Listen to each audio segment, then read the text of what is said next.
Greetings, fellow makers. Today I'm going to present a walkthrough tutorial that introduces you to 3D printing. I'll be showing you where to find some really great things to print and how to get started with Makerware and your new MakerBot. I'm going to start by visiting Thingiverse, the largest repository of free, largely open source 3D printing resources available. As you can see, I've directed my Chrome browser to the URL www.thingiverse.com. Thingiverse is owned, hosted, and operated by MakerBot Industries, and it's a great repository for everything 3D printing related. Today I've selected the folding wallet cassette as our example. As you can see on the Thingiverse page, you have a lot of information available at your fingertips about the objects that you can make. Information about the design of the object, maybe its purpose, who designed it, or some of their original intentions. Instructions on how to print it, be it temperature, material requirements, etc. Comments about the files that people have had in the past.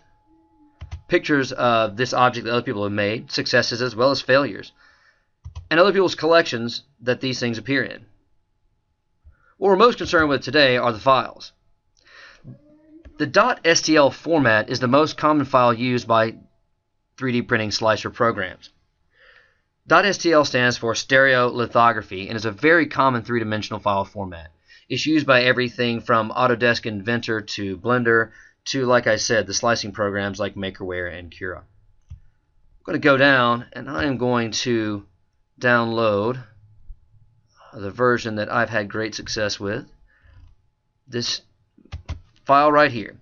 As you can see from the date, it's a very recent file. It's the most recent in the bunch.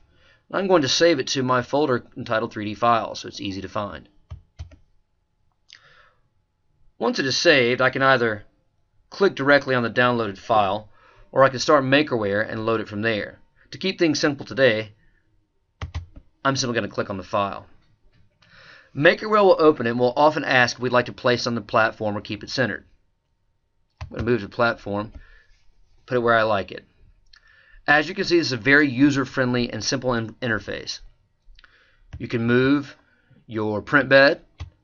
You can move the object around if you'd like on each axis, because we know that 3D printing prints on 3 axes.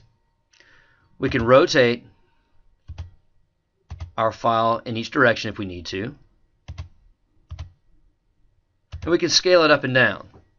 I've had a lot of success with this print coming out full size, so I'm going to leave it the same size it is now. If you have a dual extrusion printer, which is something a little more advanced and we'll go over in future tutorials, you can change which of the two extruders you use, be it right or left. I'm going to keep it on the right extruder today to keep things simple.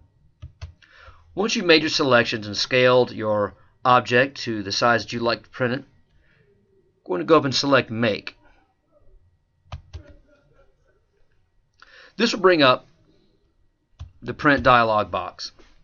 Now, there's several different advanced options we can take. Today we're just going to keep it simple. Things like temperature, print speed, and Z resolution are things you'll get into as you get more advanced in your 3D printing. We will print this with a raft because it's a 3D print.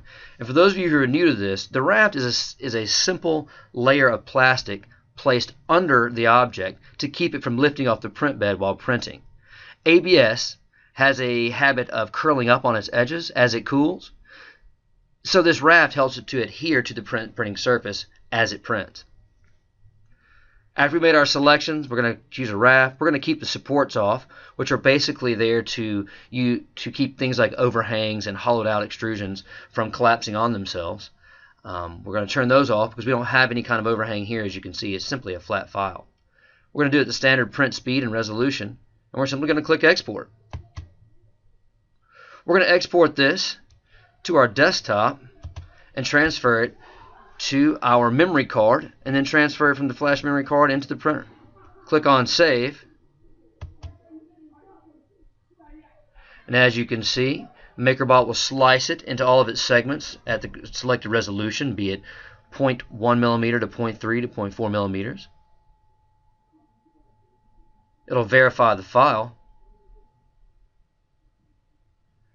and it will select itself to print to the file.